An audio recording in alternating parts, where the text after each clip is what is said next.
Kami rindukan Tuhan. Kami rindukan Tuhan. Perjumpaan kami muka dengan Engkau. Kami rindukan Roh Kudus bekerja pada hari ini. Kami rindukan Tuhan, Engkau mengalir, memenuhi setiap kami. Enggak peduli latar belakang kami. Yang tua, yang muda, yang laki-laki, yang perempuan. Tuhan memenuhi kami. Roh Kudus memenuhi kami. Engkau yang ambil alih. Ini bukan ibadah kami. Ini acaramu Tuhan. Ini acaramu Roh Kudus.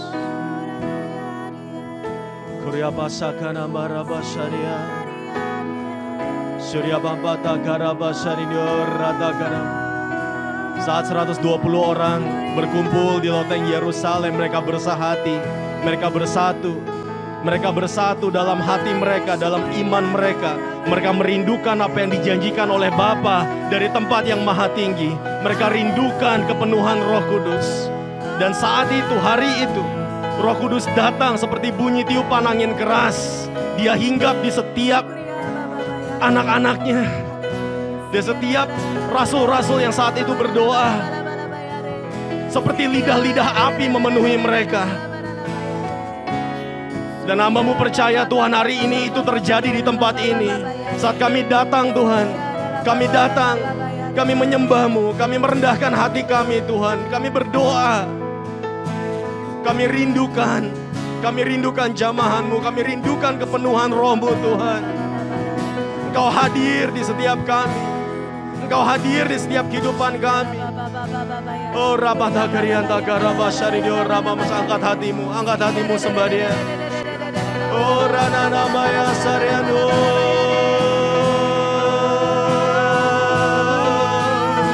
Edarata Bande Aradana Rama Saryan. Oh Rana Namaya Aranama Saryan.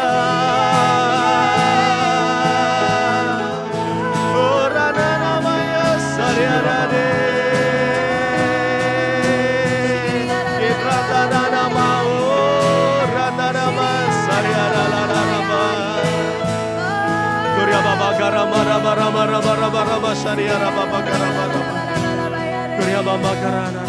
Kami mau masuk Tuhan ke dalam tempat peristirahatan-Mu Tuhan. Kami mau masuk Tuhan ke dalam hadirat-Mu, di mana kami bisa refill, recharge, refresh di dalam nama Yesus.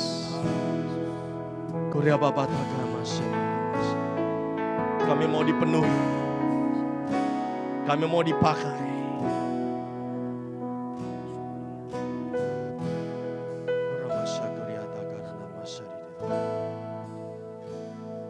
Setiap saudara yang datang ke tempat ini dengan beban berat, dengan masalah yang memenuhi pikiranmu, memenuhi hatimu saat ini, sehingga menghalangi hubunganmu dengan Tuhan.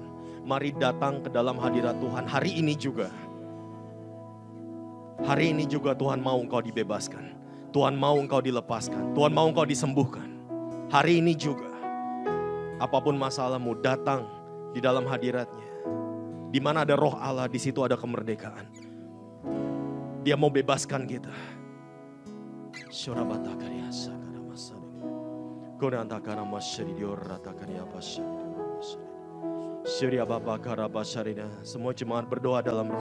Syurya Bapa Takurya Bapa Karamasari Diora Bapa Karamasarian. Kurya Bapa Karabalaran Diarata Kurra Bapa Sari Diora Takriya Takamasarian. Syurya Bapa Rabara Takurya Bapa Radar Karamasari Diora Takriya Takamasarian. Kurya Bapa Lata Kurya Bapa Karabasari Diora Takriya Bapa Karabasarian.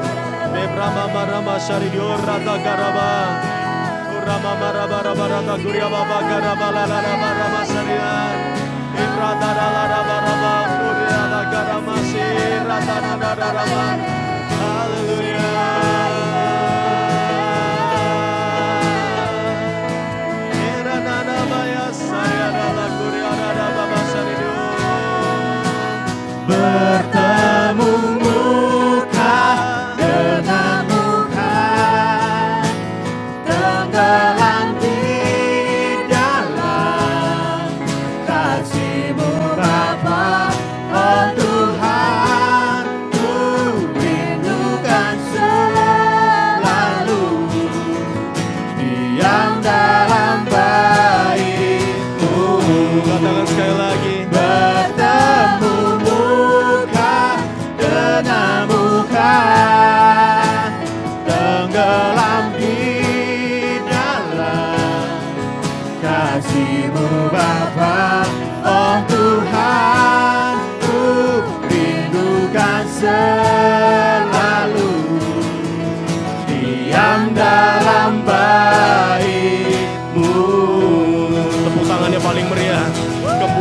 paling meriah buat Tuhan kita, Yesus Kristus.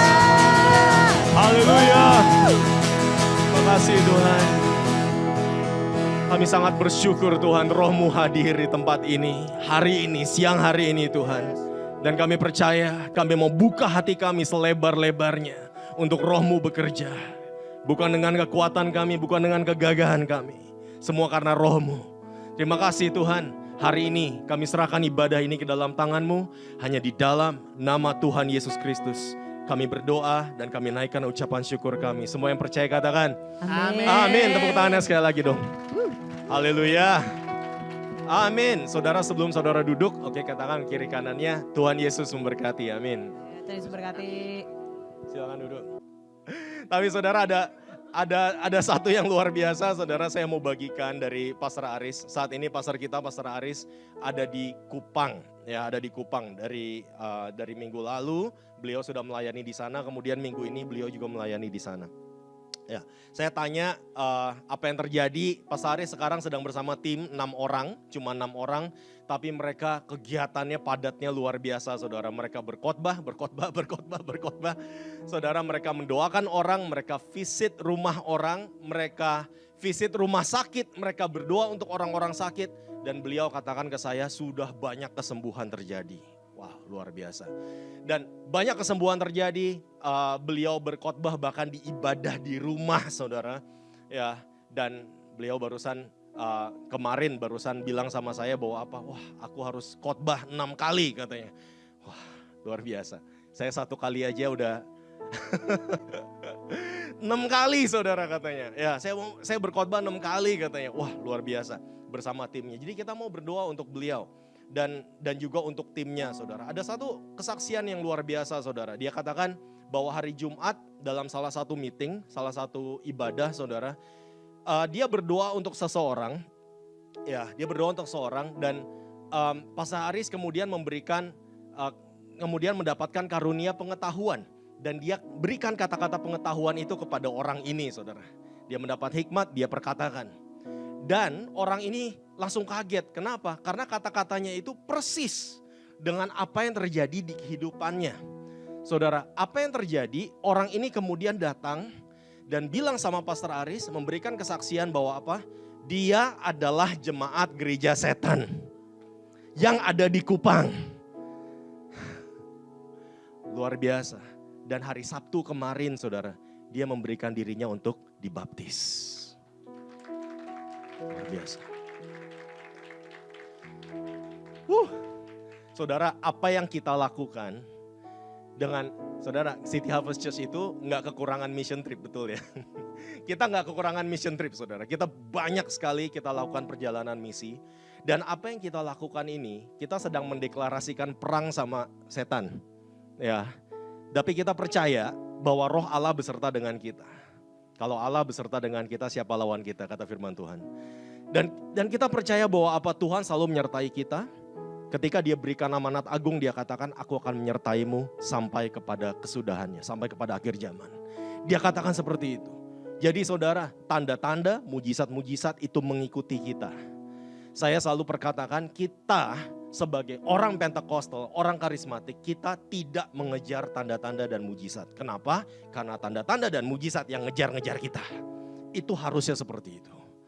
Ya, kemanapun kita pergi, dia sertai kita, Roh Allah menyertai kita. Zakaria 4:6. Ya, katakan bukan karena kekuatan, bukan karena kegagahanku, melainkan karena Roh Allah. Itu firman Tuhan semesta alam.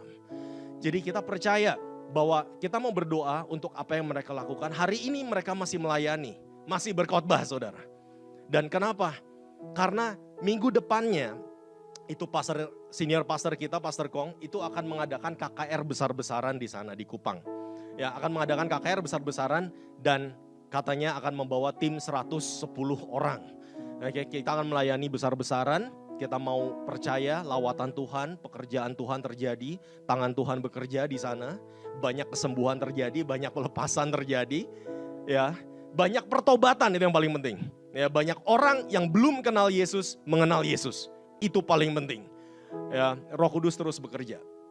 Dan saudara, kita akan bekerja sama dengan berbagai gereja, banyak gereja di sana. Kita juga berdoa untuk apa? Kesatuan gereja-gereja di sana.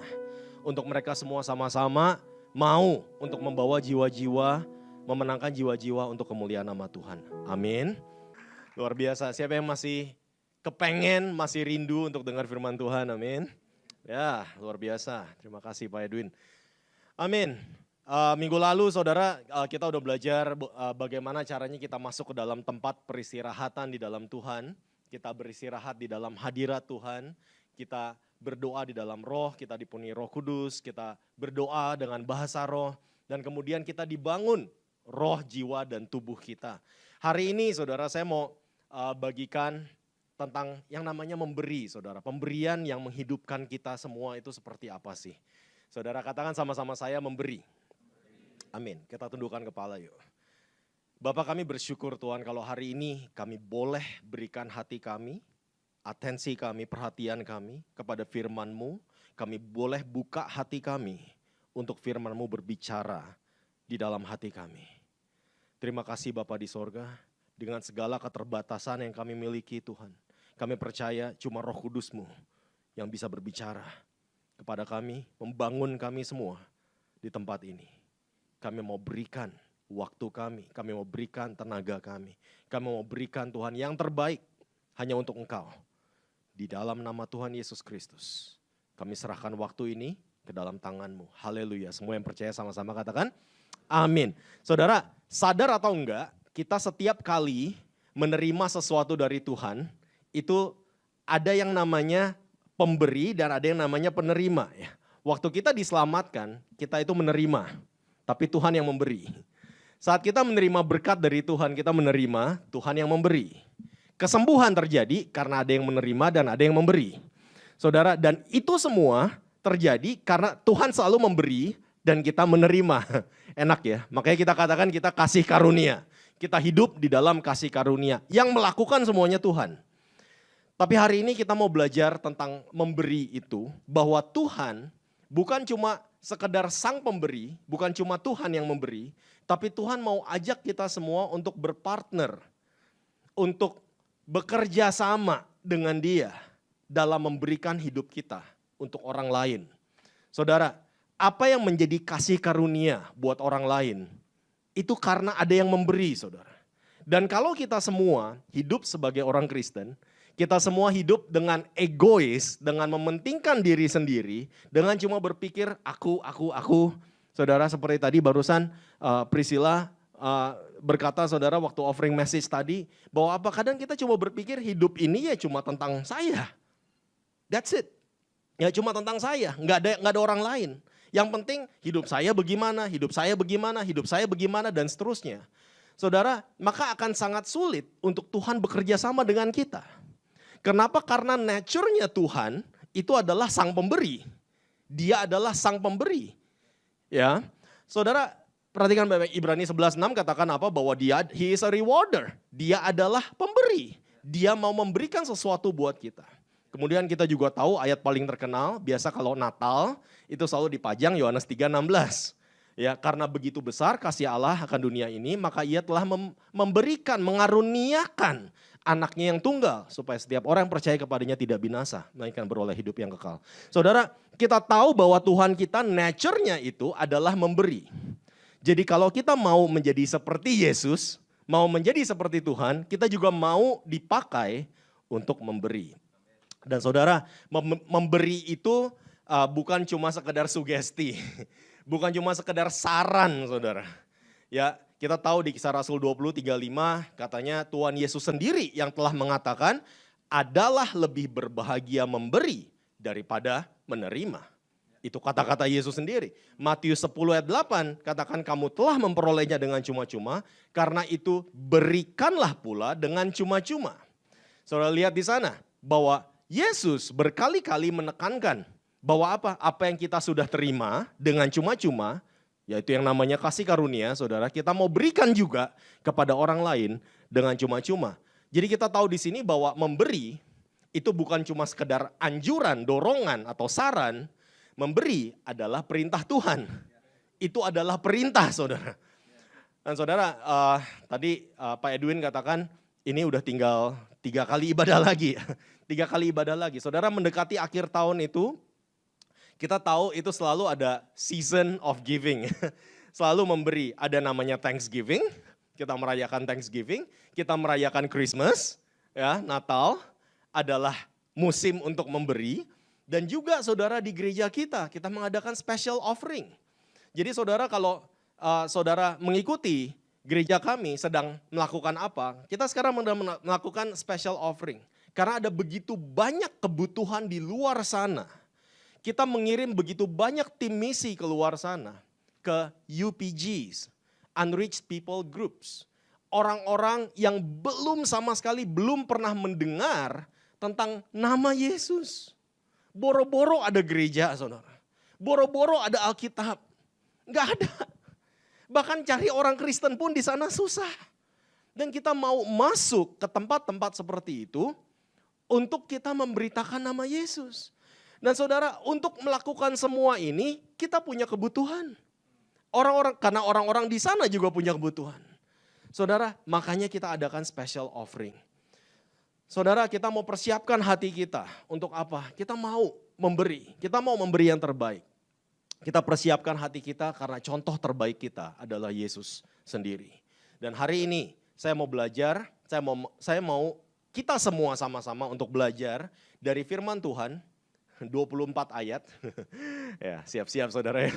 24 ayat dari Lukas 14, ya kita mau dari ayat 1 dan seterusnya. Cuma saudara, saya mau semuanya sama-sama perhatikan baik-baik apa yang Yesus katakan di sana. Ada amin. Saudara siap belajar firman Tuhan? Masih semangat? Masih bangun? Ya, oke. Kasih senyum ke kanan kirinya, katakan, yuk kita belajar firman Tuhan. Yuk. Amin. Lukas 14 saudara, ayatnya yang pertama katakan seperti ini. Pada suatu hari sabat, Yesus datang ke rumah salah seorang pemimpin dari orang-orang Farisi untuk makan di situ. Saudara, itu adalah tradisi mereka, tradisi orang-orang Yahudi. Pada waktu hari sabat mereka kumpul, mereka makan.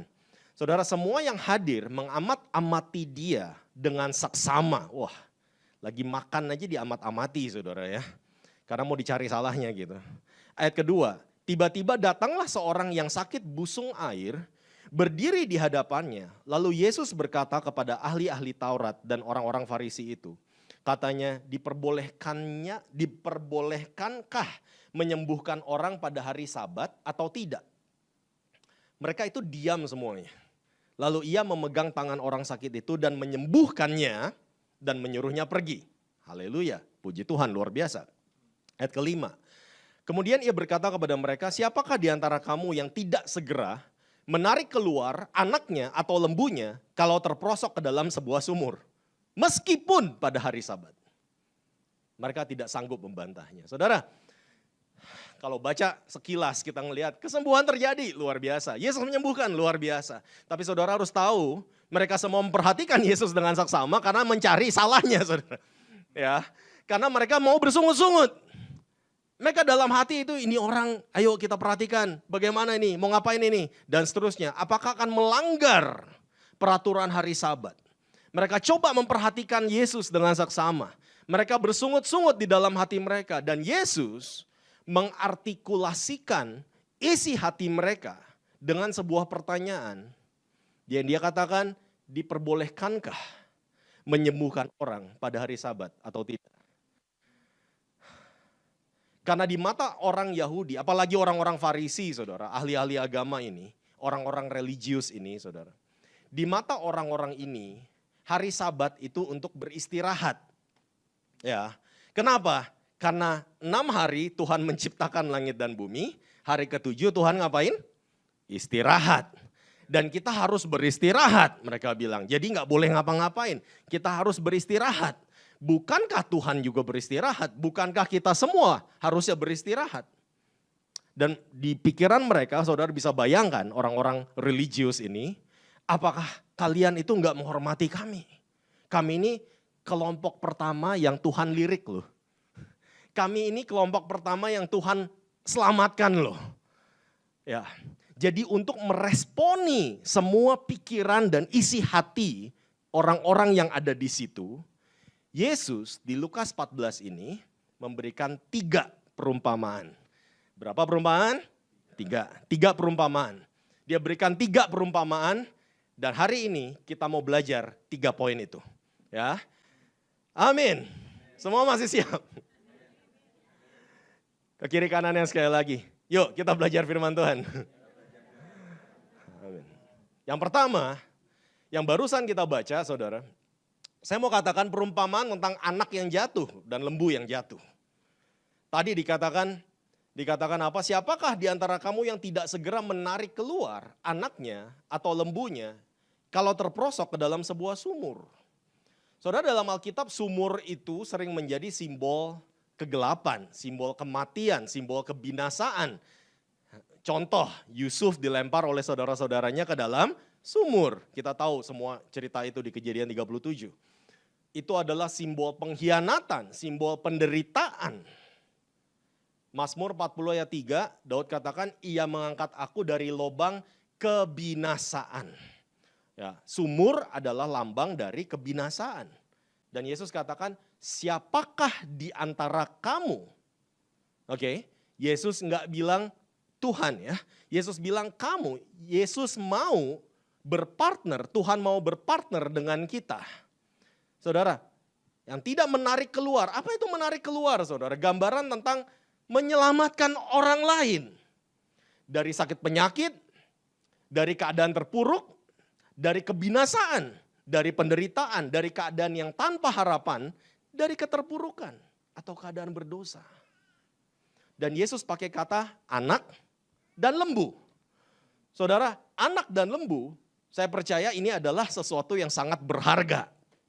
Kalau saudara baca Lukas 15 misalnya, Yesus itu bagikan perumpamaan tentang domba yang hilang. Kemudian dirham yang hilang. Kemudian anak yang hilang. Di situ ada anak, di situ ada domba, di situ ada dirham, saudara. Dan semua itu adalah hal yang berharga di mata Tuhan. Tuhan mau tunjukkan kepada kita semua bahwa ini adalah hal yang sangat berharga di mata Tuhan. Saudara, dia pakai anak dan lembu. Ketika Yesus bertanya, kalau anakmu atau lembumu jatuh ke dalam sumur, dia katakan seperti ini, kalau seseorang jatuh sakit, apa kamu tunggu hari yang tepat untuk kamu berdoa buat dia? Hari ini Sabat, maaf deh, gue gak bisa berdoa. Ya. Apalagi saudara, mereka itu orang Farisi. Mereka itu full timers loh. Ya, full timers, ditelepon, Pak Faris. Farisi maksudnya. Pak Faris, mamaku sakit. Oh, tapi hari ini Sabat. Maaf. Ya, besok deh besok. Apakah seperti itu saudara? Tapi ini udah hampir mati nih. Tapi hari ini Sabat. Besok aja besok. Saudara, kalau seseorang jatuh dalam depresi, suicidal thoughts, udah berdiri di beranda saudara, udah siap lompat. Apa saudara bilang maaf Tuhan libur hari ini? Kalau seseorang punya masalah hubungan, masalah keluarga, keputusasaan, apa saudara akan bilang maaf besok aja deh. Masalahnya jangan hari ini deh. Kenapa? Hari ini Sabat. Saudara gak bisa bilang seperti itu. Jika seseorang sebelum jatuh ke dalam dosa, dalam keputusasaan atau kebinasaan, tidakkah kamu segera menolongnya? Itu yang Yesus mau tunjukkan kepada mereka. Dan bukan berarti, oh anakku jatuh, ya udah deh itu bukan anakku lagi. Enggak ada seperti itu saudara. Di mata Tuhan, anak yang jatuh ya anak yang jatuh. Dia tetap anak dan dia jatuh. Dan dia harus diangkat saudara. Ya. Atau kalau dombanya jatuh, ya udah deh, itu bukan dombaku lagi.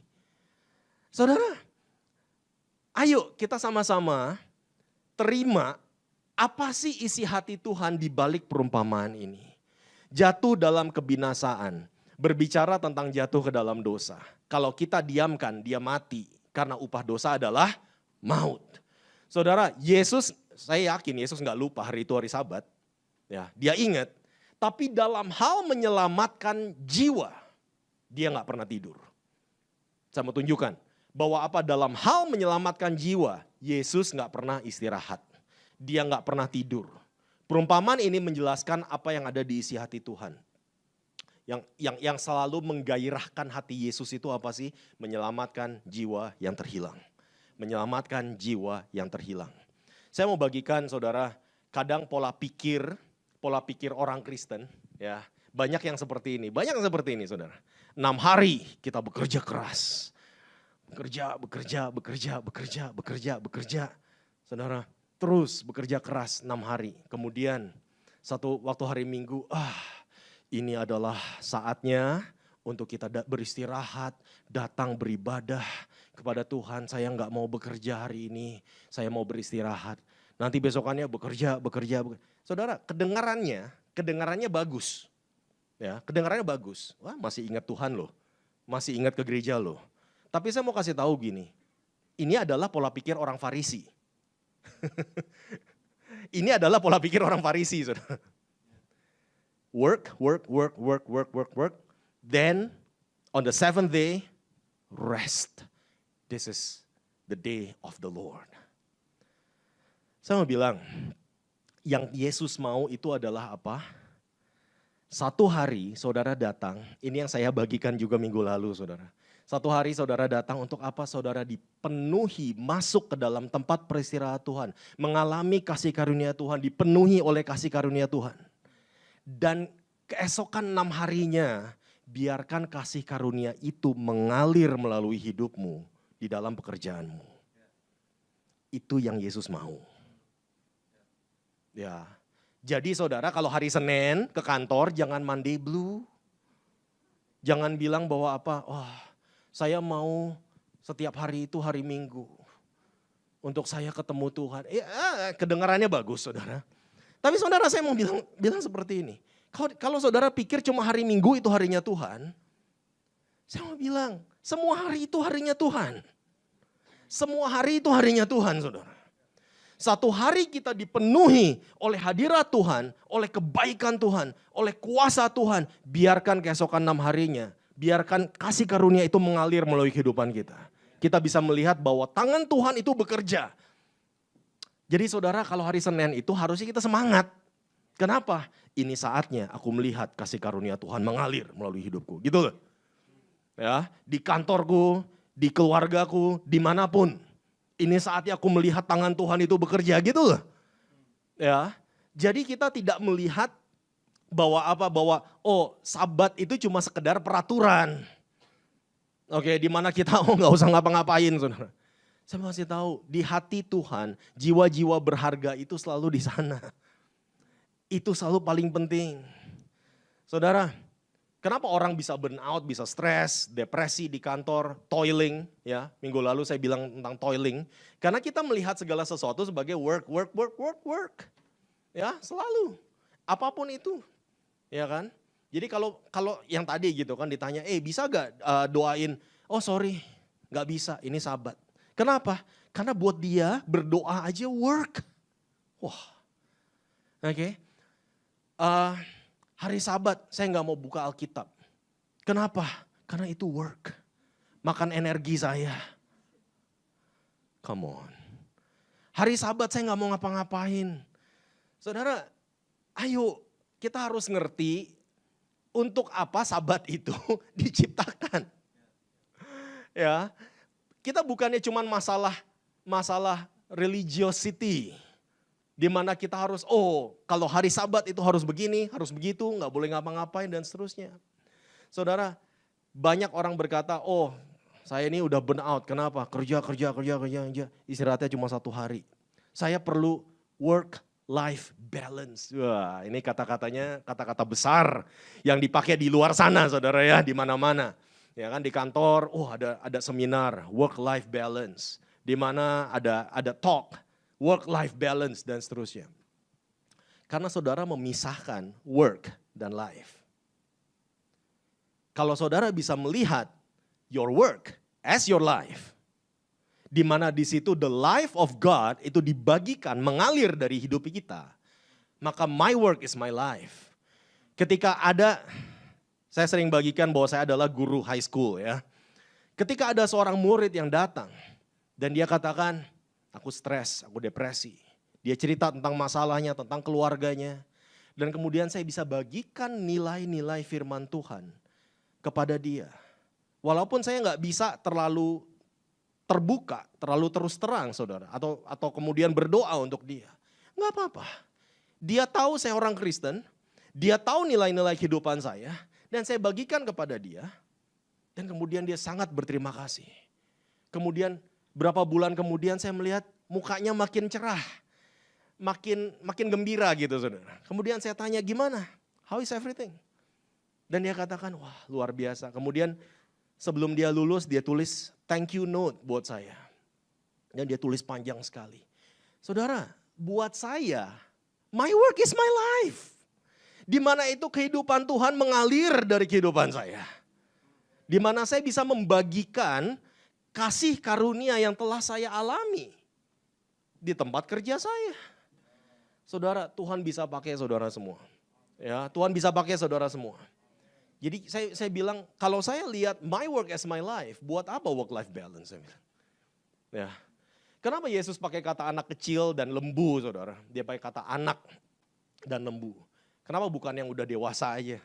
Temen kayak jatuh ke sumur gitu. Atau pacar kayak jatuh ke sumur. Mungkin saudara ketawa, gitu. Pacar gue jatuh ke sumur. Atau bos kayak jatuh ke sumur gitu. Nah kan ada yang ketawa. Ya syukurin lu, syukurin. Bukan begitu saudara. Kenapa dia pakai anak dan dia pakai lembu? Saya mau kasih tahu. Karena mereka gak bisa ngapa-ngapain. Karena mereka gak berdaya saudara. Kenapa? Karena Tuhan mau tunjukkan ini loh kasih karunia. Yang telah menyelamatkan kita dari lobang kebinasaan. Karena kenapa kita semua itu dulunya juga lembu. Yang jatuh ke dalam sumur itu. Kenapa kita bisa diselamatkan sekarang? Karena kasih karunia. Kita nggak berdaya untuk keluar dari sumur itu. Kita nggak bisa apa-apa. Itu yang ada di hati Tuhan. Ini adalah gambaran keselamatan. Bahwa apa? Ini bukan usahamu. Efesus 2 ayat 8 kita semua tahu ayatnya. Sebab karena kasih karunia kamu diselamatkan oleh iman. Itu bukan hasil usahamu. Tekankan itu bukan hasil usahamu. Tetapi pemberian Allah. Kurang jelas apanya saudara. Bahwa keselamatanmu, kita keluar dari sumur kebinasaan itu adalah pemberian Allah. Bukan hasil usaha kita. Pelajaran pertama dari perumpamaan ini adalah apa? Jiwa-jiwa terhilang berharga di mata Tuhan. Yuk katakan sama-sama saya yuk. Jiwa-jiwa terhilang berharga di mata Tuhan. 1, 2, 3. Amin. Jadi kenapa kalau kita sebagai gereja kita adakan special offering? Karena jiwa-jiwa terhilang berharga di mata Tuhan. Ya, kita harus tahu karena itulah yang secara konstan ada di isi hati Tuhan. Bahwa jiwa-jiwa terhilang itu berharga di mata Tuhan. Yang kedua saudara, dia lanjutkan di Lukas 14 ini ayat 7 dan seterusnya. Yaitu perumpamaan tentang pesta perkawinan. Ya, perumpamaan tentang pesta perkawinan. Yuk kita lihat di ayat yang ke-7. Perhatikan baik-baik. Karena Yesus melihat bahwa tamu-tamu berusaha menduduki tempat-tempat kehormatan. Ia mengatakan perumpamaan ini kepada mereka. Ini kepada siapa? Kepada tamu-tamunya, kepada undangan saudara ya. Kalau seorang mengundang engkau ke pesta perkawinan, janganlah duduk di tempat kehormatan. Mungkin orang itu telah mengundang seorang yang lebih terhormat daripadamu, supaya orang itu yang mengundang engkau dan dia jangan datang dan berkata kepadamu, berilah tempat ini kepada orang itu. Lalu engkau dengan malu harus pergi duduk di tempat yang paling rendah. Tetapi apabila engkau diundang, pergilah duduk di tempat yang paling rendah. Mungkin tuan rumah akan datang dan berkata kepadamu, sahabat, silakan duduk di depan.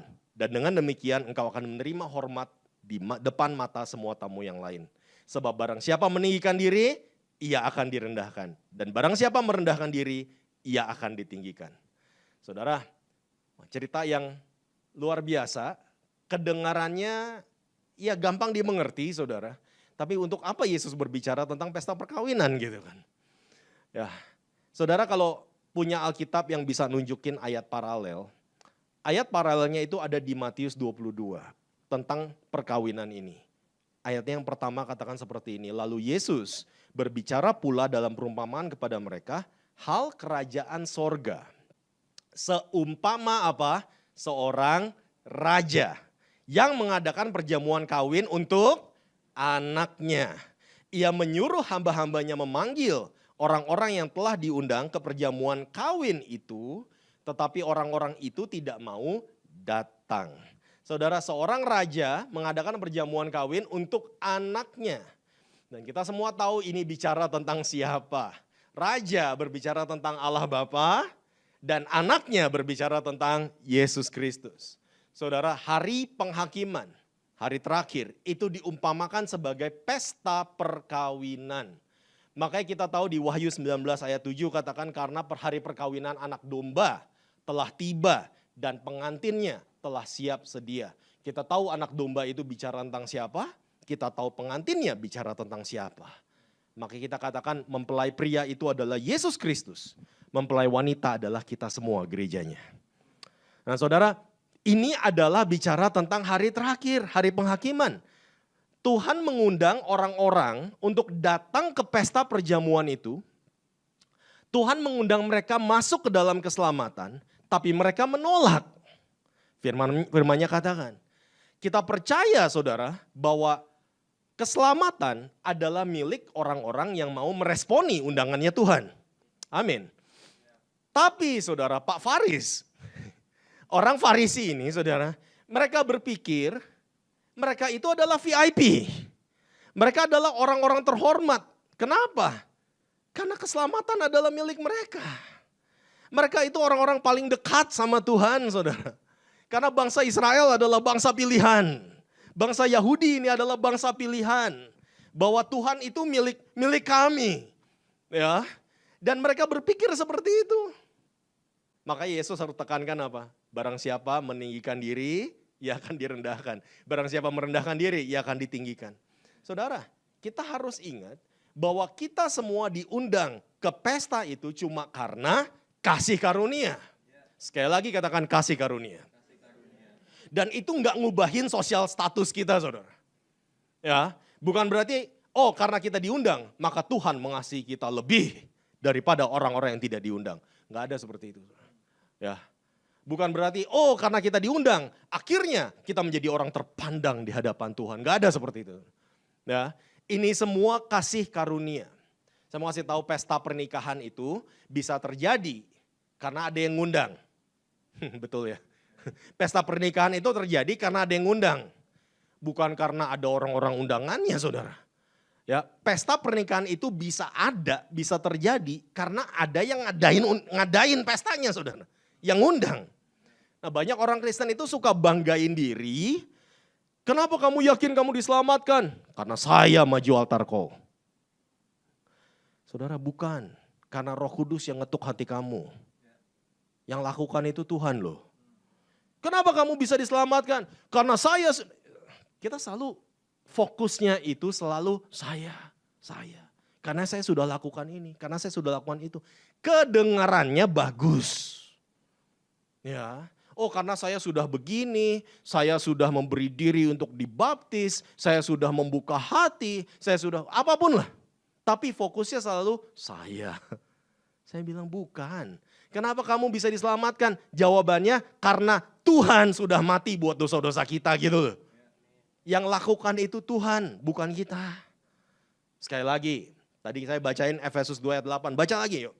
Sebab karena kasih karunia kamu diselamatkan oleh iman, itu bukan hasil usahamu, tetapi pemberian Allah. Kemudian Paulus lanjutkan ayat 9. Itu bukan hasil pekerjaanmu, jangan ada orang yang memegahkan diri. Cuma karena kita terima undangan. Paham di situ. Kemudian Yesus lanjutkan seperti ini, ayatnya yang ke-12. Dan Yesus berkata juga kepada orang yang mengundang dia. Jadi tadi dia berbicara kepada tamu undangan. Sekarang dia bicara sama tuan rumahnya, saudara. Ya, dia katakan seperti ini. Apabila engkau mengadakan perjamuan siang atau perjamuan malam, janganlah engkau mengundang sahabat-sahabatmu atau saudara-saudaramu atau kaum keluargamu atau tetangga-tetanggamu yang kaya. Karena mereka akan membalasnya dengan mengundang engkau pula dan dengan demikian engkau mendapat balasnya. Tetapi apabila engkau mengadakan perjamuan, undanglah orang-orang miskin, orang-orang cacat, orang-orang lumpuh, orang-orang buta. Ini aneh saudara, orang ngadain pesta ngundangnya siapa? Orang-orang miskin, orang-orang cacat, orang-orang lumpuh, orang-orang buta. Ya. Dan engkau akan berbahagia karena mereka tidak mempunyai apa-apa untuk membalasnya kepadamu. Sebab engkau akan mendapat balasnya pada hari kebangkitan orang-orang benar. Jadi Yesus saudara, sekarang berbicara tentang orang yang mengundang. Makanya saya mau katakan bahwa apa? Tuhan mau memberikan undangan. Pesta perkawinan anak domba kepada kita semua. Tapi pada saat yang sama dia juga mau kita untuk menyampaikan undangan itu kepada orang lain. Dia mau kita berpartner, berpartisipasi dalam hal membagikan undangan. Amin. Saudara, ketika kita memberi, Yesus mau tekankan, jangan harapkan kita dapat balasan. Kenapa? Karena upahmu itu nunggu di hari kebangkitan. Ya, upahmu sudah menunggu di hari kebangkitan. Upahmu itu dari Tuhan, bukan dari manusia. God is your rewarder. Jadi Yesus ini bicara tentang apa sih? Tentang mengundang orang ke dalam perjamuan, mengundang orang ke dalam keselamatan. Yesus berbicara tentang kita membawa, menjangkau orang-orang untuk masuk ke dalam keselamatan, kepada kehidupan yang kekal. Untuk mengenal Yesus. Dan waktu kita melakukan itu, jangan harapkan balasan dari manusia because God is your rewarder. Kenapa dia pakai anak kecil dan lembu sekali lagi? Kenapa bukan temenmu yang masuk sumur, kenapa bukan bosmu yang masuk sumur, atau pacarmu masuk sumur? Saudara, kenapa? Karena anak kecil dan lembu itu nggak bisa balas apa-apa waktu kita selamatkan, saudara. Ya, kamu angkat lembu keluar dari sumur, saudara. Kalau kita selamatkan lembu itu dari dalam sumur, dia nggak bisa balas kita. Dia bahkan nggak bisa bilang thank you. Ya, nggak bisa terus abis itu dia peluk kita gitu, saudara. Nggak bisa. Dia nggak bisa ngapa-ngapain. Bahkan mungkin abis itu dia lari, saudara. Ya, kalau kita lakukan sesuatu, kalau kita jangkau, kalau kita memberi kehidupan kita kepada orang lain, jangan harapkan apa-apa. Jangan harapkan balasan apa-apa. Itu loh maunya Yesus. Karya keselamatan yang Yesus lakukan 2000 tahun yang lalu, saudara. Saya yakin kita semua di sini nggak akan bisa balas budi kok. Ya, kita nggak bisa bilang, Yesus terima kasih udah mati 2000 tahun yang lalu. Gantian deh. Nggak bisa, saudara. Ya, nggak bisa. Itu pemberian yang kita nggak bisa balas. Ya, kenapa? Saya mau kasih tahu, saya mau ingatkan kita semua di tempat ini. Dulu, sebelum kita bertobat, sebelum kita diselamatkan, kita semua adalah lembu di dalam sumur itu. Orang bantu kita, orang jangkau kita, orang bawa kita untuk mengenal Yesus. Kita nggak bisa balas mereka, saudara. Kita nggak bisa balas mereka. Ya, saya waktu SMP waktu itu, saya bawa satu teman ke gereja, saya nggak tahu, nggak ngarepin apa-apa, saudara, saya bawa ke gereja. Saya nggak ngerti. Kemudian ya dia di gereja seperti itu, ya doa-doa, nyanyi-nyanyi, ikut semuanya. Saya nggak ngerti apa yang terjadi. Kemudian ya udah itu SMP, saudara ya. Kemudian nggak kontak sama sekali. Kemudian kuliah saya mulai ke Singapura. Saya di Singapura waktu itu di NTU, saudara. Dan dia di mana saya nggak tahu. Kemudian dia kontak saya, orang ini kontak saya, bayangin dari SMP sampai kuliah saya nggak pernah kontak. Dia kontak saya, kontaknya itu pakai Friendster. Wah, siapa yang di sini yang tahu Friendster? Ya kan, yang lain pada cilingak. Apa sih? Ya, apa sih? Ya, saudara belum lahir kayaknya. Friendster ya. Kontak pakai Friendster, saudara. Ya, kemudian dibilang seperti ini, Bernard, kamu ingat gak dulu waktu SMP kamu ajak saya ke gereja?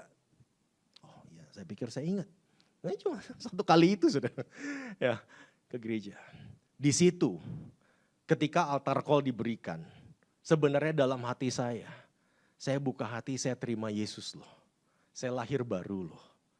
Cuman saya nggak bilang kamu. Saya kaget juga gitu bacanya. Kemudian dibilang, dan di tempat kuliah saya saat ini, saya menjadi ketua persekutuan Kristen. Dan dia terima kasih sama saya. Saudara, kadang kita melakukan sesuatu, kita nggak ngerti apa yang terjadi ya saudara. Itu ujungnya kemana sih juga nggak tahu saudara. Cuma Tuhan yang ngerti dari A sampai Z-nya itu gimana.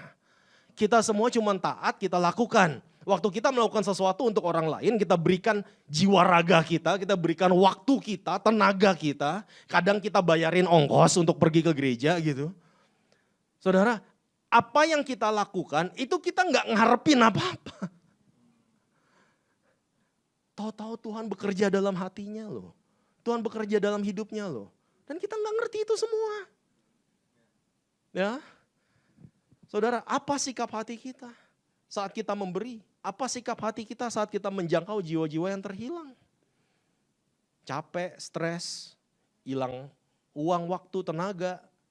Orang butuh konseling, ya kan?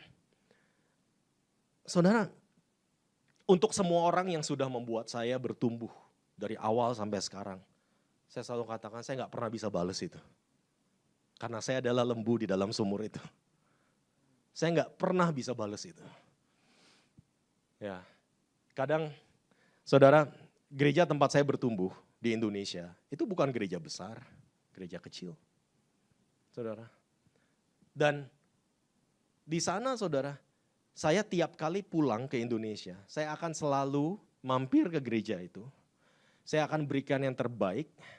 Saya akan, kalau saya diminta untuk melayani, saya akan melayani di sana. Dan saya selalu temui hamba Tuhannya di sana. Bahkan ada hamba Tuhan yang sudah tidak lagi di gereja itu. Saudara, dan seterusnya apapun yang terjadi, saya tetap hormati mereka. Saya tetap hargai mereka dan saya tetap katakan bahwa apa? Saya adalah muridmu. Saya ini muridmu. Kenapa? Saya adalah lembu yang jatuh dalam sumur itu. Saya nggak bisa apa-apa dan saya nggak bisa balas sampai sekarang. Apapun itu. Sampai hari ini saya bisa ada di tempat ini, berdiri di mimbar ini. Saudara, siapapun yang berkarya dalam hidup saya nggak pernah bisa balas. Dan Tuhan kita, Yesus adalah pemberi yang terbaik. Dan ia ajarkan kita untuk memberi tanpa ada kepastian balasan atau kepastian berhasil. Saudara, ketika dia berdoa, dia katakan, Tuhan, jikalau mungkin, Bapak, jikalau mungkin, biarkan cawan ini berlalu daripadaku. Tapi saudara, dia tahu, bukan kehendakku yang jadi, melainkan kehendakmu. Saudara, dia tahu bahwa apa, enggak ada kepastian.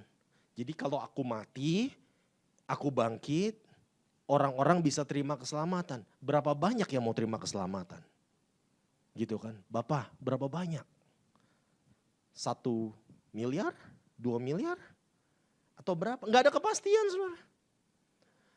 Tapi saudara, saya mau bilang, walaupun cuma ada satu, saudara satu-satunya orang berdosa yang ada di dunia ini, dia tetap mati loh. Dia tetap berikan hidupnya loh. Dia tetap lakukan itu semua loh. Karena begitu besar kasih Allah kepada dunia ini. Saudara, makanya untuk kita bisa bilang, Tuhan, dengan apa ku balas? Kita sering nyanyikan itu. Karena memang kita nggak akan bisa balas. Saudara. Pelajaran kedua dari perumpamaan ini, saudara. Jangan bermegah atas apa yang kamu dapat dan apa yang kamu beri. Jangan bermegah atas apa yang kamu dapat dan apa yang kamu beri. Saudara, orang Farisi, Pak Faris ini saudara. Ada yang namanya Faris di sini? Nggak ada kan ya? Maaf. Saudara, Pak Faris ini, itu dia sangat bermegah. Kenapa? Karena dia merasa dia telah diselamatkan. Dia telah menerima undangan itu. Saudara, dan ada ayat ke-15 lanjutannya berkata seperti ini. Mendengar itu, Ya, mendengar itu berkatalah seorang dari tamu-tamu itu kepada Yesus. Kata-katanya kedengarannya bagus, saudara. Berbahagialah orang yang akan dijamu dalam kerajaan Allah. Muahaha, haleluya. Saudara, perhatikan baik-baik. Orang ini salah satu tamu yang lagi makan roti gitu kan. Ya, lagi makan roti, Yesus lagi mengajar gitu kan. Yesus berbicara tentang perjamuan kawin dan seterusnya. Dia makan roti kemudian dia bilang, berbahagialah orang-orang yang diundang. Saudara, yang dia sedang katakan adalah, ya karena dia adalah tamu undangan, saudara. Berbahagialah orang yang akan dijamu di dalam kerajaan Allah. Saudara, karena mereka berpikir adalah undangan. Pertama, tadi Yesus bicara tentang menyembuhkan orang di hari Sabat. Bahkan ketika lagi perjamuan. Kedua, Yesus bicara tentang tempat duduk kehormatan. Dan kemudian yang sekarang, saudara, dia bicara tentang perumpamaan tentang perjamuan besar. Yang ketiga, saudara, perumpamaan tentang perjamuan besar. Kita mau lanjut. Ayat ke-16, tetapi Yesus berkata kepadanya, ada seorang mengadakan perjamuan besar dan ia mengundang banyak orang. Menjelang perjamuan itu dimulai, ia menyuruh hambanya, mengatakan kepada para undangan, marilah, sebab segala sesuatu sudah siap. Tetapi mereka bersama-sama meminta maaf. Yang pertama berkata, aku telah membeli ladang dan aku harus pergi melihatnya. Aku minta dimaafkan. Yang lain berkata, aku telah membeli 5 pasang lembu kebiri dan aku harus pergi mencobanya. Aku minta dimaafkan. Yang lain berkata, aku baru kawin dan karena itu aku gak bisa datang. Maka kembalilah hamba itu dan menyampaikan semua itu kepada tuannya. Lalu murkalah tuan rumah itu dan berkata kepada hambanya, pergilah dengan segera ke jalan, segala jalan dan lorong kota dan bawalah kemari orang-orang miskin. Dia ulang lagi, perhatikan baik-baik. Orang-orang miskin, orang-orang cacat, orang-orang buta, orang-orang lumpuh. Oke, saudara, karena tamu ini yang tadi lagi makan roti, kemudian dia merasa, oh Yesus itu ngomongin saya bener. Berbahagialah orang-orang yang diundang ke perjamuan ini. Saudara, orang ini masih berpikir dia ada di sana karena dia layak untuk diundang. Yesus mau tekankan bahwa undangan keselamatan itu seperti yang orang-orang ini dapatkan. Orang-orang miskin, orang-orang cacat, buta, lumpuh. Seperti apa yang mereka terima. Yaitu apa? Mereka tidak layak untuk diundang, tapi mereka terima undangan itu. Apa yang mereka lakukan sehingga mereka layak untuk diundang? Enggak ada sama sekali. Itu gambaran kasih karunia sekali lagi, itu gambaran keselamatan. Saya mau tekankan, undangan Tuhan itu bukan untuk orang-orang yang layak. Undangan Tuhan itu bukan untuk orang-orang pinter. Orang-orang, oh harus PhD baru diundang. Enggak ada. Saudara, undangan Tuhan itu bukan untuk orang-orang yang mampu. Undangan Tuhan itu bukan untuk orang-orang layak. Tapi untuk orang-orang yang tidak layak. Kalau pesta perkawinan yang tadi saudara, yang kedua, mengajarkan kepada kita kerendahan hati. Saya mau katakan perjamuan besar yang ketiga ini mengajarkan kepada kita kasih karunia Allah. Kalau pesta perkawinan yang kedua tadi mengajarkan kita jangan berpikir karena kita sudah diselamatkan kita jadi VIP. Tapi perjamuan besar yang ketiga ini mengajarkan kepada kita jangan berpikir karena kita VIP kita diselamatkan. Kayaknya mukanya bingung. Ya, saudara jangan pernah berpikir bahwa kita adalah VIP karena kita sudah diselamatkan. Dan jangan pernah berpikir bahwa kita diselamatkan karena kita VIP. Karena kita gerombolannya Pak Faris. Ketika kebanyakan orang berpikir yang masuk surga duluan adalah yang paling religius, pemuka agama. Yesus katakan apa? Berbahagialah orang yang miskin di hadapan Allah karena mereka lah yang mempunyai kerajaan surga. Kenapa dia pakai kata-kata itu lagi? Orang-orang miskin, orang-orang cacat gitu kan, orang-orang buta, orang-orang lumpuh. Ya, yang empunya kerajaan surga adalah orang-orang tidak layak Tapi mereka nggak cari-cari alasan untuk meresponi undangan Tuhan. Sedangkan orang-orang yang layak ini saudara, mereka selalu cari alasan. Ya kan? Aduh maaf, aku barusan beli rumah. Aduh maaf, aku barusan kawin. Aduh maaf, aku barusan dapat pekerjaan baru. Makanya untuk sekarang gak bisa ke gereja dulu. Dan seterusnya, dan seterusnya. Kita selalu cari-cari alasan. Sekali lagi, kita semua lembu yang jatuh di sumur, saudara. Kita semua miskin, kita semua cacat, buta, lumpuh di hadapan Allah. Tapi Dia undang kita. Dan kita meresponi itu. Dan ada banyak orang seperti itu di luar sana dan siap untuk menerima Yesus. Orang-orang religius itu selalu punya alasan, saudara, untuk nggak datang ke perjamuan Tuhan. Karena mereka udah berpikir apa? Udah pasti diundang, VIP, gitu kan? Udah pasti diundang. Dikasih tempat duduk paling terhormat. Karena VIP. Itu yang ada di pikiran mereka. Dan saudara, saya mau kasih tahu, ini pikiran manusia. Ya. Makanya Yakobus Yohanes katakan apa? Tuhan, nanti nih, bisa gak kami duduk di kiri kananmu? Pikiran manusia, saudara. Kita selalu mau dapat tempat kehormatan. Kerinduan Tuhan menyelamatkan jiwa-jiwa, itu melebihi kerinduan jiwa-jiwa untuk diselamatkan. Saya ulangi, kerinduan Tuhan menyelamatkan jiwa-jiwa, itu melebihi kerinduan jiwa-jiwa untuk diselamatkan. Karena yang udah dikasih undangan pun tetap cari-cari alasan untuk nolak, saudara.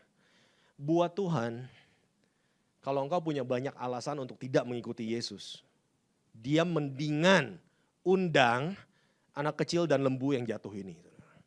Dia mendingan undang orang-orang yang tidak mampu, tidak berdaya, yang tidak bisa memberi balasan apapun. Karena mereka sudah pasti datang. Mereka sudah siap untuk datang ke dalam undangan itu. Ayat 22, kemudian hamba itu melaporkan, Tuhan, apa yang Tuhan perintahkan itu sudah dilaksanakan. Tetapi sekalipun demikian masih ada tempat. Lalu kata Tuhan itu kepada hambanya, pergilah ke semua jalan dan lintasan dan paksalah orang-orang yang ada di situ masuk. Karena, ini kata-kata Tuhan luar biasa sekali, rumahku harus penuh. Dia katakan rumahku harus penuh. Saya mau katakan kepada saudara semua siang hari ini, rumah Tuhan harus penuh. Tepuk tangannya dong buat Tuhan. Rumah Tuhan harus penuh. Gereja Tuhan harus penuh. Tuhan gak mau kita tuh cuma diam-diam aja. Diam-diam baik gitu kan. Kita cuman menikmati keselamatan kita. Menikmati kasih karunia yang sudah kita terima. Tiap minggu kita datang, haleluya, pulang. Gak berubah. Ya kan tiap minggu ya seperti itu aja. Tuhan gak mau seperti itu. Sekali lagi, Tuhan mau kita dipenuhi, kita mengalami kasih karunia Tuhan, berkelimpahan di hari Minggu, kemudian 6 hari berikutnya, saudara, biarkan kasih karunia itu melimpah keluar. Biarkan kasih karunia itu mengalir keluar, memberikan dampak untuk orang-orang di sekitar kita. Keluarga kita, colleagues kita, bos kita, jangan dijatuhin ke sumur. Ya, siapapun orang-orang yang ada di sekitar kita, saudara. Jadi pelajaran ketiga, saudara, Tuhan mau semua orang menikmati kasih karunia-Nya. Rumahku harus penuh. 24, sebab aku berkata kepadamu, tidak ada seorang pun dari orang-orang yang telah diundang itu akan menikmati jamuanku. Saudara, untuk orang-orang yang belum diselamatkan, kita semua dulu adalah lembu yang jatuh itu. Anak yang jatuh itu. Ya, Tuhan tetap mau kita selamatkan dia. Walaupun itu hari Sabat. Karena dalam hal menyelamatkan jiwa yang terhilang, Tuhan gak pernah tidur. Tuhan gak pernah istirahat. Untuk urusan jiwa-jiwa, Tuhan gak pernah tidur. Menyelamatkan lembu gak akan merubah status sosialmu. Sekali lagi, karena dia lembu. Bukan siapa-siapa, saudara. Ya. Tapi siapa yang merendahkan diri akan ditinggikan. Apakah lembu itu layak diselamatkan? Tidak. Perjamuan Tuhan bukan untuk orang-orang yang layak. Tapi untuk orang-orang yang tidak layak. Perjamuan Tuhan bukan untuk orang-orang yang cari alasan. Bawa semua lembu-lembu itu masuk. Karena rumahku harus penuh. Apa yang kita bisa berikan kepada orang lain, itu membawa mereka kepada keselamatan. Saudara, kadang saya merenungkan cerita teman saya itu, saudara, yang tadi barusan saya ceritakan. Kadang saya berpikir, ketika kita memberikan hidup kita, memberikan waktu kita, tenaga kita, bahkan kadang cuma untuk dengerin orang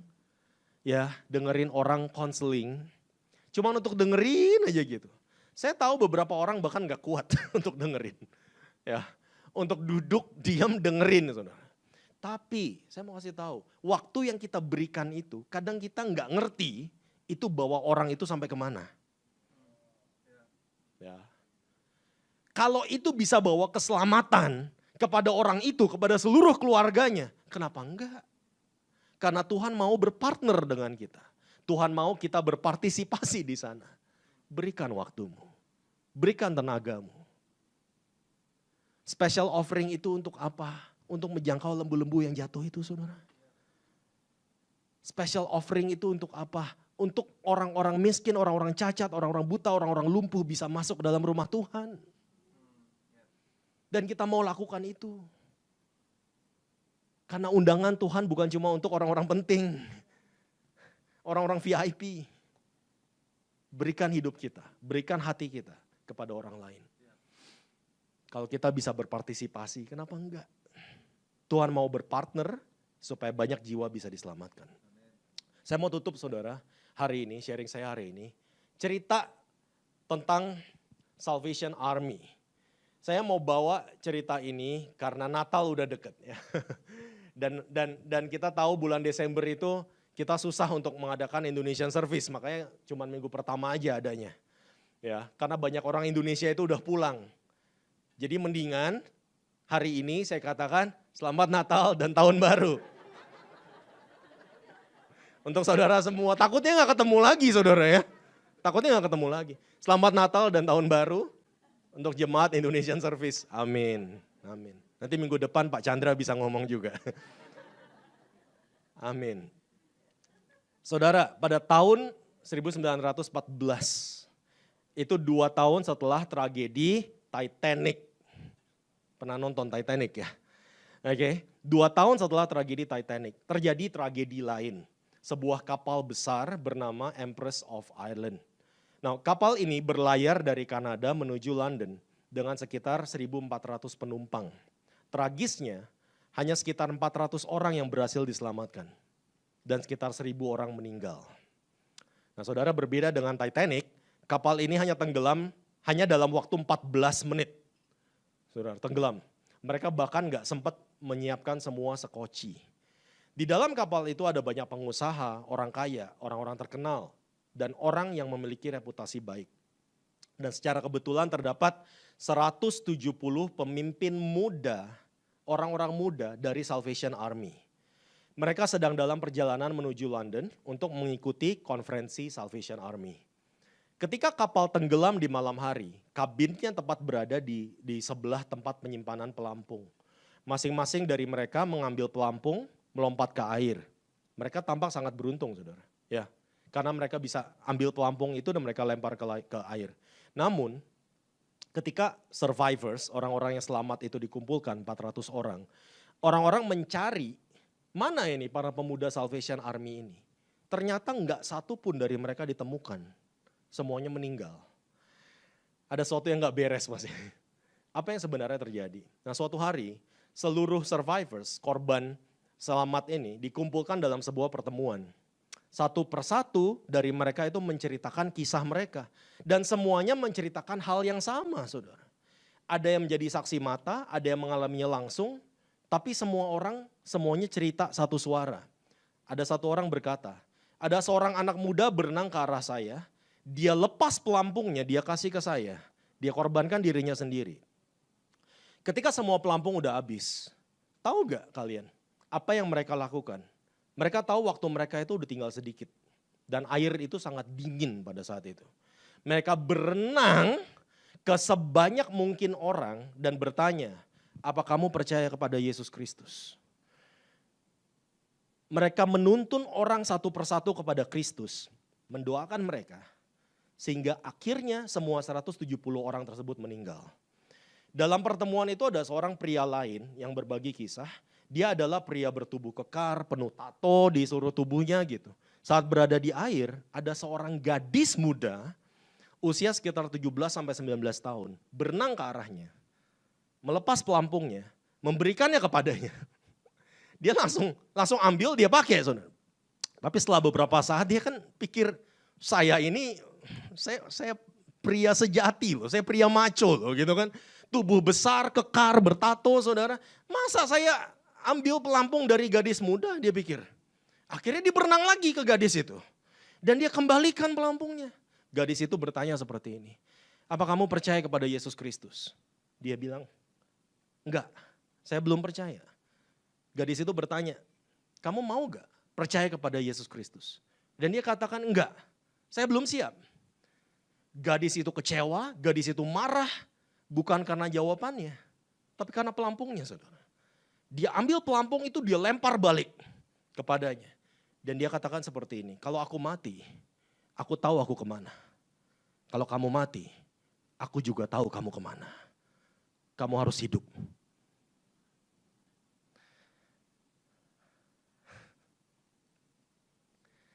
Di pertemuan itu, saudara, pria itu nangis. Dan dia berkata, malam itu dia diselamatkan 2 kali. Pertama dari air, kedua dari dosanya. Karena dia serahkan hidupnya untuk Yesus Kristus. Saya kadang baca cerita ini, bertanya-tanya gitu. Berapa banyak orang muda zaman sekarang yang berpikir seperti itu. Kebanyakan mereka hidup entitled, ya, hidup di keluarga yang cukup, hidup dengan enak, sekolah enak, keluarganya enak, makan cukup, semua cukup. Tapi berapa banyak dari mereka itu berpikir tentang menyelamatkan orang lain? Atau berapa banyak dari kita, jemaat di Indonesian Service ini, yang kita katakan, Tuhan, kalau Tuhan aja itu mau mati untuk saya,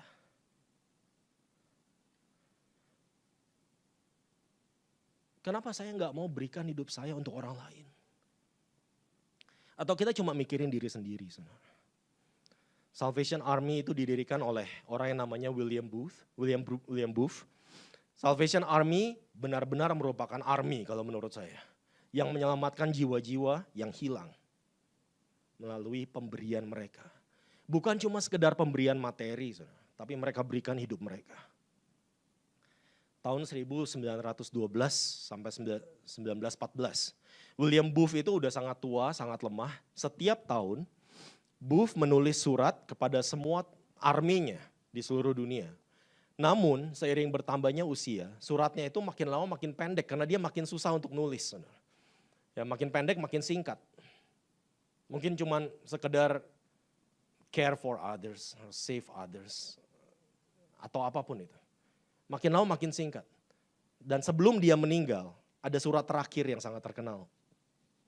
Karena dia cuma bisa tulis satu kata. Dan satu kata itu adalah others.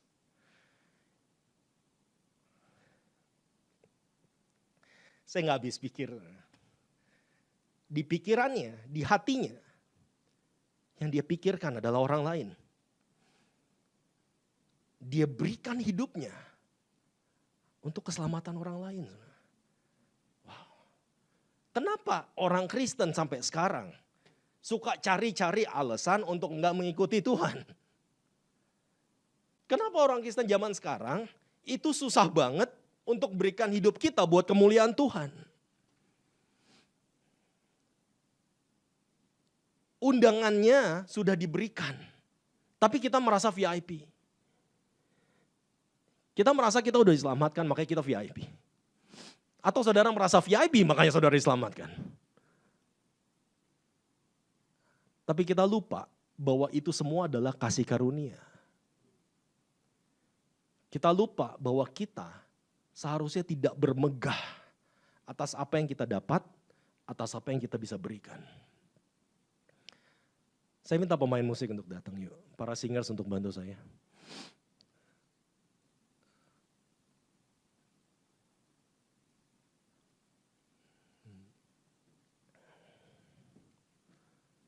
Hari ini, ayo kita renungkan cerita ini. Ayo kita renungkan tentang perumpamaan. Ketiga perumpamaan yang Tuhan sudah berikan, yang Tuhan sudah ajarkan untuk kita semua.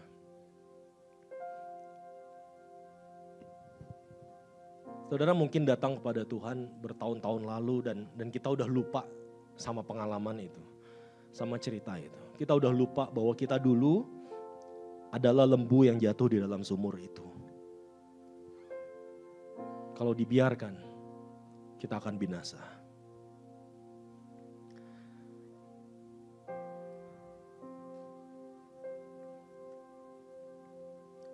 Tutup mata kita, tundukkan kepala kita.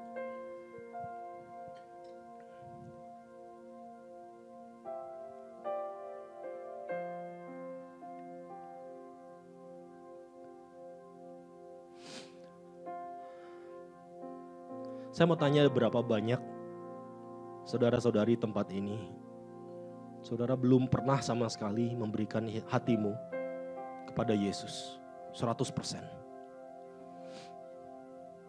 Membuka hati, mengundang Yesus untuk masuk dalam hidupmu sebagai Tuhan dan Juru Selamat. Kalau itu engkau, saya mau berdoa untuk saudara. Pada hitungan ketiga saya minta saudara angkat tangannya. Atau mungkin saudara sudah pernah menerima Yesus. Tapi saudara katakan, karena begitu banyak yang terjadi dalam hidupku Tuhan, aku mulai jauh daripadamu. Aku udah gak lagi intim dengan Engkau.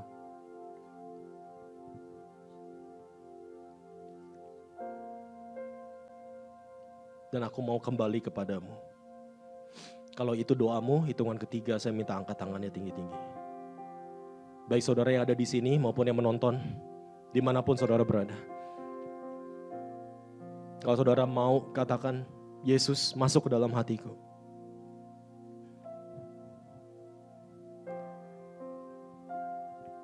Aku mau kenal Engkau. Aku mau menerima Engkau sebagai Tuhan dan Juru Selamatku. Kalau itu doamu, hitungan ketiga, angkat tanganmu tinggi-tinggi. 1, 2, 3, angkat tanganmu. Saya lihat tangannya terangkat, ada lagi. Kalau saudara mau kembali kepada Tuhan, saudara katakan, Tuhan aku sudah jauh daripadamu, aku mau kembali kepadamu. Ada lagi, angkat tanganmu. Ya, saya lihat tangannya terangkat, ada lagi. Ya, saya lihat tangannya terangkat di sana, ada lagi. Saudara, ini antara engkau dan Tuhan. Bukan karena orang lain. Bukan karena siapapun.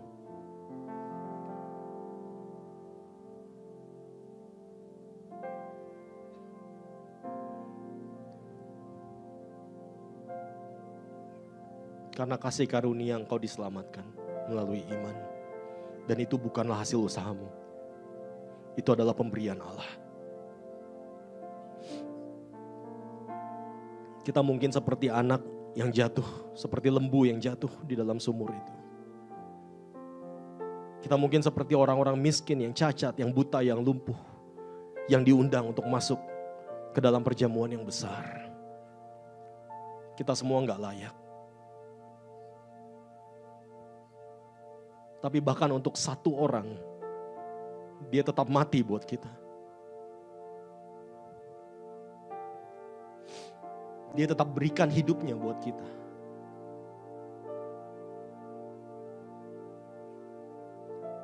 Semua yang hadir di tempat ini, mari kita ikuti doa saya. Katakan Tuhan Yesus. Tuhan Yesus. Sekali lagi sama-sama katakan Tuhan Yesus. Tuhan Yesus. Aku datang Aku datang membuka hatiku membuka hatiku dan mengundang Engkau untuk masuk dan mengundang Engkau untuk masuk sebagai Tuhanku sebagai Tuhan dan juru selamatku. dan juru selamatku. Aku mau menerima Engkau. Aku mau menerima Engkau. Ampuni dosa-dosaku Tuhan. Ampuni dosa-dosaku Tuhan. Hari ini ini namaku tercatat di dalam kitab kehidupan. di dalam kitab kehidupan. Hari ini aku diselamatkan. diselamatkan. Terima kasih Tuhan. Hamba-Mu berdoa Tuhan untuk tangan yang lain terangkat Tuhan. Hari ini mereka mengambil komitmen, mereka mengambil langkah iman untuk menerima Engkau sebagai Tuhan dan Juru Selamat mereka. Baik yang ada di sini maupun yang menonton, dimanapun mereka berada. Tuhan kami percaya ini adalah kehendak-Mu. Engkau mau Tuhan untuk memiliki hubungan intim dengan kami semua anak-anak-Mu. Horabasyakarianta kabasyakorabasarian. Kurabasya kuriata karabasarian. Kurabasya kuriata karabasari diorabasari. Kurabasya kurabata karabasarian. Saudara, saya juga mau berdoa untuk jemaat Indonesian Service hari ini. Yang mungkin berkata, Tuhan, aku mau Tuhan. Untuk berpartisipasi bersama Engkau dalam membagikan undangan itu. Aku mau Tuhan hidupku dipakai untuk memberi dampak bagi orang lain. Aku mau Tuhan melalui hidupku kasih karunia Allah melimpah keluar. Aku mau melalui hidupku Tuhan banyak jiwa dimenangkan. Aku mau menjadi terang, menjadi garam dimanapun aku berada, di keluarga, di tempat kerjaku, dimanapun.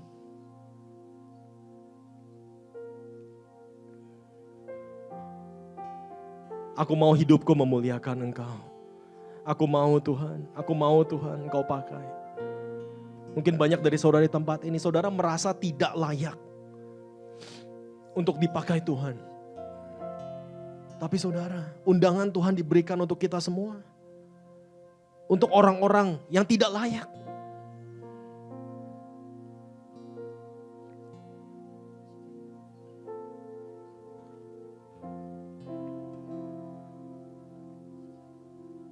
Kalau banyak anak-anak muda dari Salvation Army yang rela untuk memberikan hidupnya untuk orang lain bisa diselamatkan.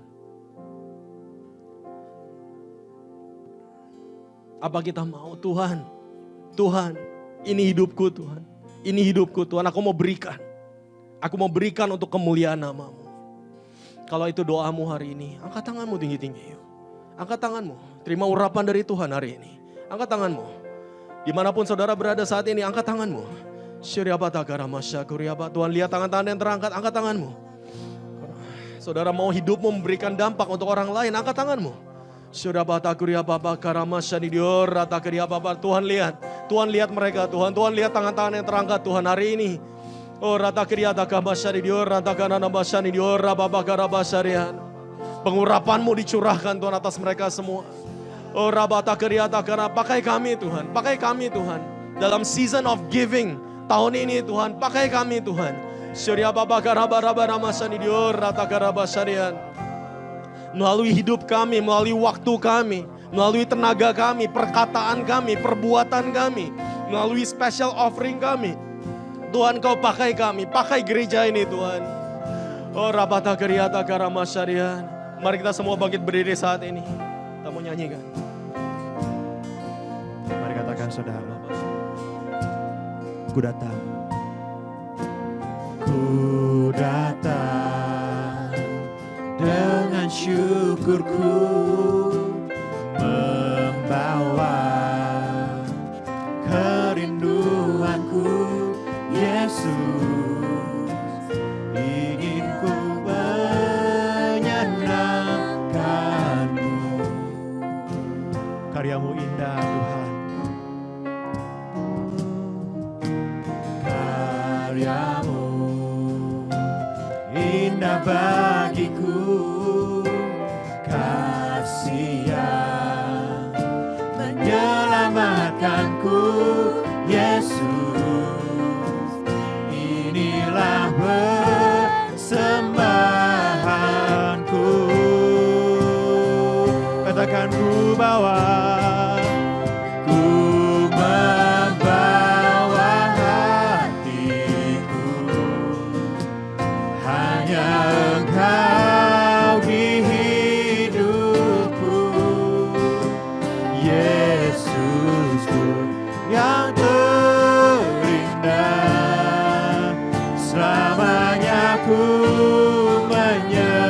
ku bawa, ku membawa hidupku.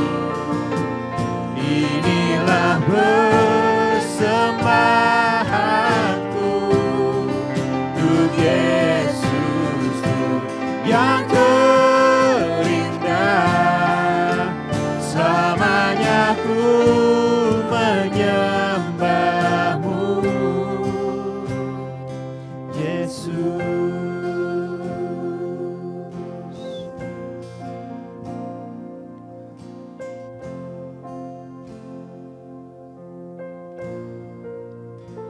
Saya merasakan kasih Tuhan melingkupi kita semua di tempat ini.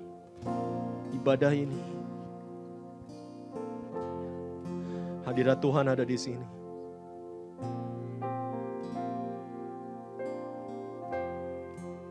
Kau pakai kami Tuhan. Kau pakai kami Tuhan. Kau pakai kami Tuhan.